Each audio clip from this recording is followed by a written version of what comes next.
remember the club? Yeah. There you go. That's one of those games. Yeah. Yeah, I reviewed that for my brief time at Crispy Gamer. What? Is this before Gamespot? No, this is after. This is like these 6 months I was freelancing before I went to Harmonix. Yeah, everyone made a bunch of money off of Crispy Gamer there for a bit. I think Brad wrote for him for a while. And then I also was writing for GameTap when Giancarlo was there. Oh, Giancarlo's worked everywhere. Yep. John Carlo. He's shut down a lot of businesses. He has. I'm surprised GameSpot is still standing. Fuck, man, Ubisoft. Watch out. Yeah. He's the Vivendi mole.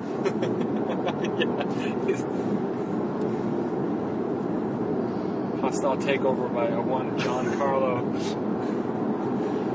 Well, we don't have anyone named John Carlo here, so I don't know who this leak is. I don't know what this is about.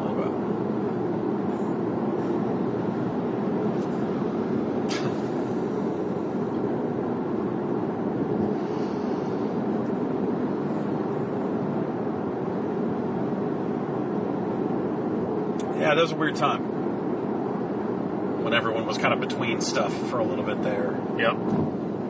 Yeah, that whole first year after your exit was just... Yeah, it all felt very... Like, everything kind of felt untethered for a while there. Yep. When did you... Alex, you did... If I remember, like... It felt like you left pretty soon after. It was like a month. It was a couple or two, months. Right? Yeah. But... Did you know what you were doing, though?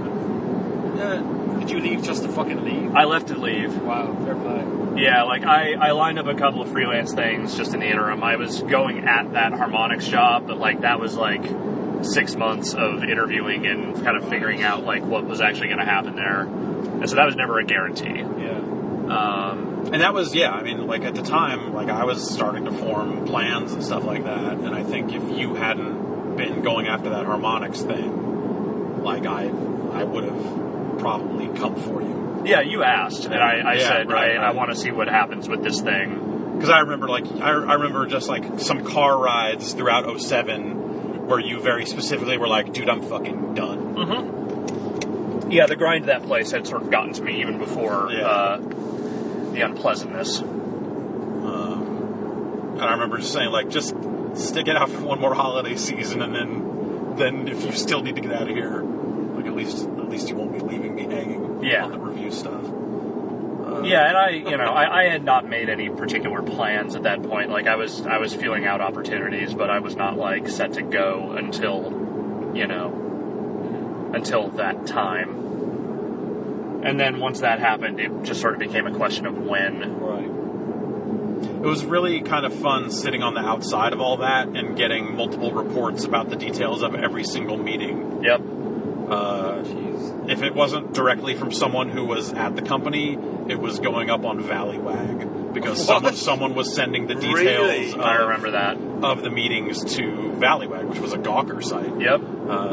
Fucking hell. And so there was this, like, saga of fucking what was happening inside that place as people were yelling at management in meetings. And I would just hear about it and just go like, yeah, that's what they get, I guess. I don't know. I still don't know who actually did that.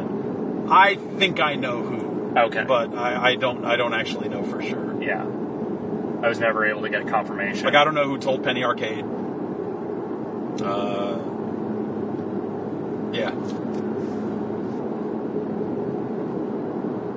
Like, I didn't tell anybody. Like, maybe I should have. Maybe I should have been a little more out there. Like, hey, let's kickstart this thing and get things going. Because, all of it ended up working out to my benefit in a weird way. But I wasn't thinking that way at the time. I was just like, I've got some drinking to catch up on, I guess. Yeah, other than you, I wasn't really talking to anyone outside of stuff. Yeah. You smuggled me that debug. I did. So I could play Burnout Paradise.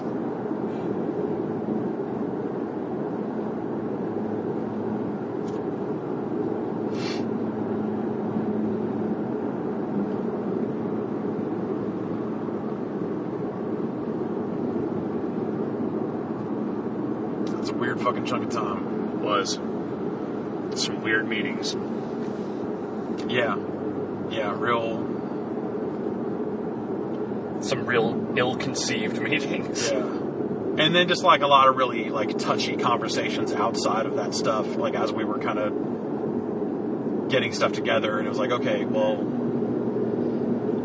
every single person at this company is ex-CNET, and including the founder of CNET. Right. It would be a little, and he was at the time the biggest shareholder of CNET. Still. Really? Yeah.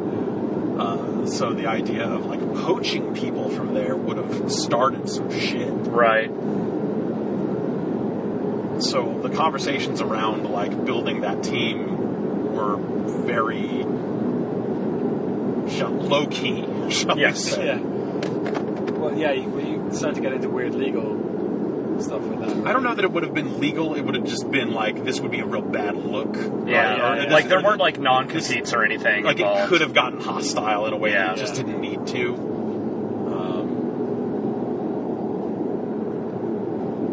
But whatever. Like, you know, people were fucking dying to get out of that place at that point.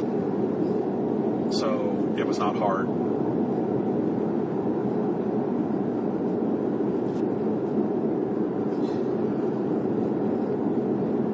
At one point, they decided they were going to start having going-away parties inside the building so that I could not go to them. That's fucking dark. Jesus Christ. But the people that were leaving just said, like, no, I'm going to go to this bar. So if people want to actually have a going-away party for me, this is where I'll be. So Presumably the people who didn't want to be at the same party as you were not the people that the people having the going-away party wanted to yeah, as it turned out. I don't even remember if I had a going away thing. I think I might have just been like, I don't really care. I'm just, I'm done. So, you know, yeah, if you want to go have a drink or something afterward, that's fine. Yeah. But I kind of don't want any part of this. And I kept getting invited, so it was just like a thing where like I wasn't necessarily like trying to go to like start shit and just be like the asshole in the corner laughing about it or anything. Yeah. But like, oftentimes the people leaving or somebody would be like, hey, it's Thursday night, you should come out. I'm like, Yeah. all right. I mean, I can't really drink because I have to drive all the way to San Francisco and all the way back, but sure. I'll hang out. I'll come see everybody. I don't have anything to fucking do. Yeah, spare time. Jeez. What was the turnaround time then between like the quit and I guess like when did arrow pointing down start and when did giant bomb like launch? Because it all seems such a tiny time frame in my memory.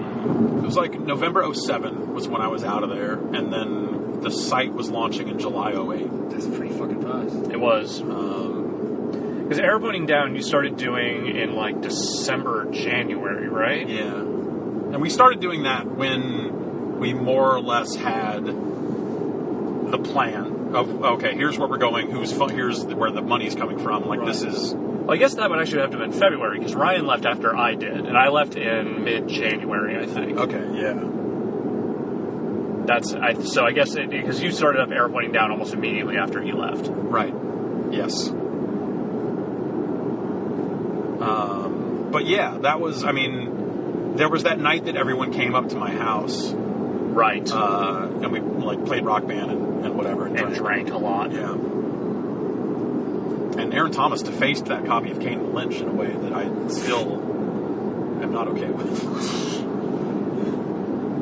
It's like that copy of that game did a lot for me in the long run. You said it's Sony? Yeah, I think so. And then that was like Dave Snyder came out for that. That's right. That was when he and I started talking. And like I was talking to a handful of other people, but that was the one that made the most sense. And then it was a weird thing where I did an IGN podcast. I did an IGN podcast the day that Burnout Paradise came out, because I remember I left there and went to the store to buy Burnout Paradise. Wait, did you not review Burnout Paradise? I did. Oh, right, okay. That was my last review. Really? For the site. I reviewed it for jeffgersman.net. How many Gersmans did you give it? I believe it was 5. Out of a possible 20. Yeah. And on that podcast, like, so, you know, like they asked, like, so what are you up to? And I said, oh, you know, like I'm talking to some old friends about some stuff, and like, you know, we'll see where it all goes. Like, nothing was really set in stone at that point. Yeah. But like, it started this rumor that then I was going to go do something with Vince Brody. Right. Like the rumor started going around that like he and I were linking back up to do something, and which was totally not ever the case. Yeah. Like, I don't know that I actually spoke directly to Vince. Like, I talked to him through someone at one point, just to say hello or something, but like at no point was that the thing. But one of the guys that I was talking to about maybe starting something, like, caught one of those rumors and just wrote this like really like abrasive, like really pissed off emails. Like, I can't believe you would go and do this after we were talking. I was in good faith, and I was like, fuck, dude. Like, I am still talking to multiple people, but if this is how you're going to, like, I kind of just like, all right, well, that's that, I guess. Yeah. Because you're probably not going to believe me or whatever, and if that's the way you're going to behave, also, like, I don't know if I want to work for you. So whatever. But it was just a weird thing where, like, this rumor totally destroyed this this set of conversations. It was real weird. It was a real weird time.